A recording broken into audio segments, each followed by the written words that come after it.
All right, Tommy, just what went into this decision to come back to the Omaha Beef? Honestly, just my friends, some of my brothers, CP. Most people know him as CP, but Chris Perry, Junebug. Just being able to play with them again. I know CP was at Sioux City for a little bit, and they got a chance to come back and play. And we actually went on vacation this past January. We was talking like, hey, look, if we can get the band back together, we'll try to do it. I was getting closer and closer to being cleared, and they actually got a chance to be reunited. So I wanted to get a chance to play with my brothers again. I know you retired due to an incoming surgery from last year. Just take us through that health journey for you and where you are right now. Honestly, I'm pretty clear now as far as just for my shoulder. I had two shoulder surgeries, one in September of last year, and then one about a month and a half ago. And it was just the timetable was kind of like crunch time, but I got a chance to get cleared, and I got a chance to do what I was doing. Yeah, what was your conversation like with the Beef staff to get you back on this team? Honestly, I got a call from Chris Perry saying that he was coming back, and I got a chance to just let him know I got cleared that past Thursday. He was like, hey, look, I'm going to do what I can do to help my team out. And Coach Negron gave me a call and said that he wanted to bring me in, so I got a chance to do that. Yeah. What's it like jumping back right in? I mean, going right back into football, obviously. Yeah, back like you said, back like you never left. What was it like jumping right back in? Honestly, it starts off with practice. I got the number one defense in the league. Every day they push us to get better, myself included, to build chemistry with my teammates, my receivers, and stuff like that. So practicing against them 4 days out of the week and then going out there and seeing, I wouldn't say tier 2 defense, but something that's not compared to our defense, it's kind of easy. So every day they come out and they're firing around, they're talking mess, they're doing what they do as a defense, and it helps me and it helps all our skilled guys out wide. So a year ago, you truly never thought you'd step back on a football field again? Nah. Honestly, after my shoulder surgery, I was told I was going to be out for 6 to 18 months. So I got a chance to just do what to be honest, just do what I do, and that's be with my kids and kind of recover. And I got a chance to reflect on everything. And football wasn't one of the top tier things I was going to work on. And I got cleared. Had about 3 weeks. I actually moved here in next Wednesday morning, and I moved to Texas. So it's a crunch time. My wife's the MVP for all that she does. I leave Saturday, come back Tuesday, and then I get back on the road and go back to Texas on Wednesday morning. So I get a chance to enjoy this with my brothers for one last ride. Hopefully we make it a three-peat. And I think they're excited about it. They're excited about having me a part of the journey. But at the end of the day, like I said before, those guys deserve all the credit for everything they do. They make plays. They do everything else. I just try to put the ball in their hands to be able to execute every week. So will that championship game then be your last game playing football in your eyes? Yep. It's kind of a bittersweet moment where, like I say, I gave them all that last game, and then I'm going to move to Texas and continue to work with my quarterbacks and do what I do best, and that's just, like I said before, coach. I have a passion for coaching, so Texas is somewhere that I want to kind of relocate to and continue my journey for my career. Just what's motivated you throughout your football journey to continue it on here with the Beef? Honestly, first year I started with the Beef was when my son was born. He kind of got intrigued on watching me play football, and he sees helmets and stuff laying around footballs, and now he's old enough to understand. And last game was kind of a true testimony about that. It's just he got a chance to actually see me, and I think he's going to remember that for a long time. Being able to see him walk out there, put the helmet on, run around, and say touchdown and things like that. That's what it's all about. A lot of people just think of us as football players, but I'm more of a family man than anything else, and I got a chance to have my nephew out there. He's never seen me play in person.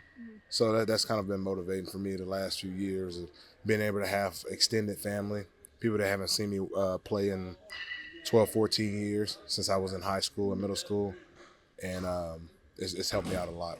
And I think that motivated me for the last 3 years of playing with the Beef. Yeah, so what's the biggest differences between indoor football and the outdoor football we all see? Honestly, it's the speed. You have less room for error. You got to put yourself in the right situation. It's all about spacing. Outdoor, you have a little bit more room for error.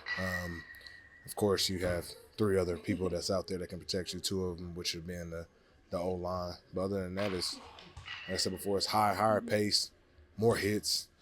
There's times where you can run 35 plays like we did last week, or you can run 60 to 80 plays to 100 plays, depending on how well the team is playing. And certain games, like I said before, you can score 100 points if you wanted to.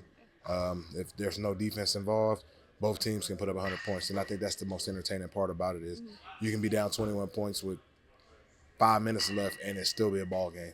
You can score within 1 or 2 plays. It's a 55-yard field instead of it being 110. So that's the biggest thing is the tempo of everything and just being able to go out there and have everybody fly around, hit the wall. Fans are so super close to it. I think that's the biggest difference.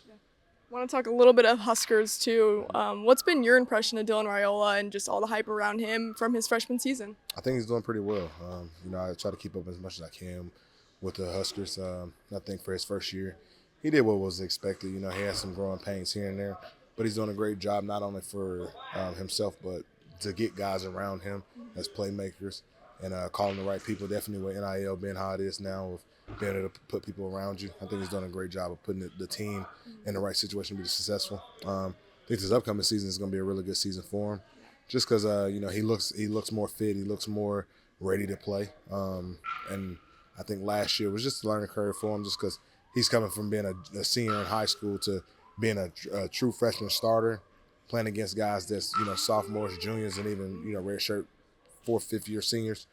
And I think he responded the right way. I think he has a great head on his shoulders, and I think he's going to put the team in the right situation to be successful in the upcoming years. All right, down to memory lane for you for your Husker memories. What ranks top 2, top 3 for you?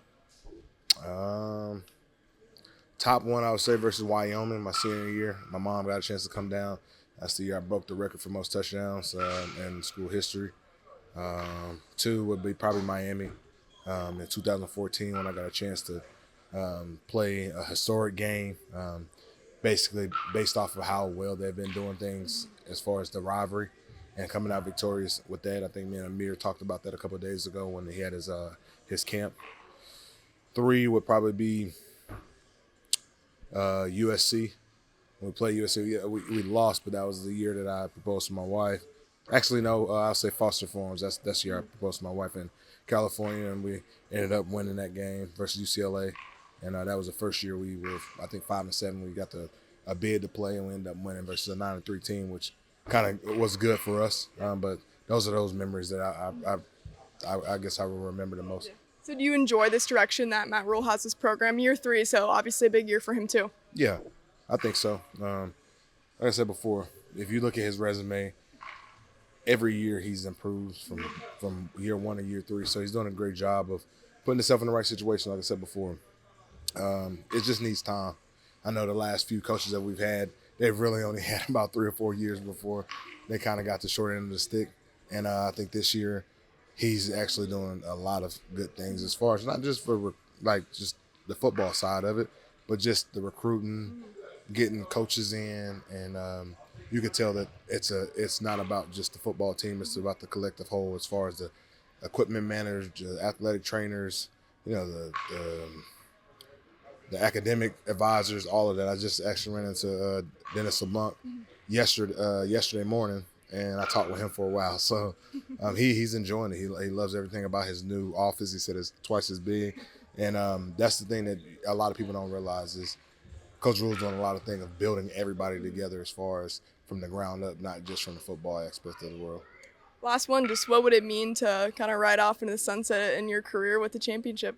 I mean a lot. Not just for me, but for my players, my teammates. Like I said before, last year I thought it was, everything was perfect. But I got a chance for my nephew to come up here and visit me for the first time.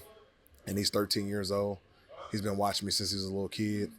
And now all of a sudden he got a chance to watch me play last week. And I think that was probably one of my best games I've ever played in an Omaha Beef jersey. And now I get a chance to have family members in Texas actually come to the game and watch me play Beaumont. So now I get kind of the both sides of I just say I'm double dipping, but it's okay. I get both ends of the stick where everything's good. Where my family gets to watch me play. I get to play in the South for the first time since 2012. So for 14 years, I haven't got a chance to play down south, and I get a chance to do that. And my family's gonna come down there, watch me. So I get the chance for my whole collective family to watch me play for the last time. Got my family down here, and I got my family in Texas that get the chance to watch me play before I actually come home. That's awesome. Congrats, Tom. Thank you. Appreciate your time.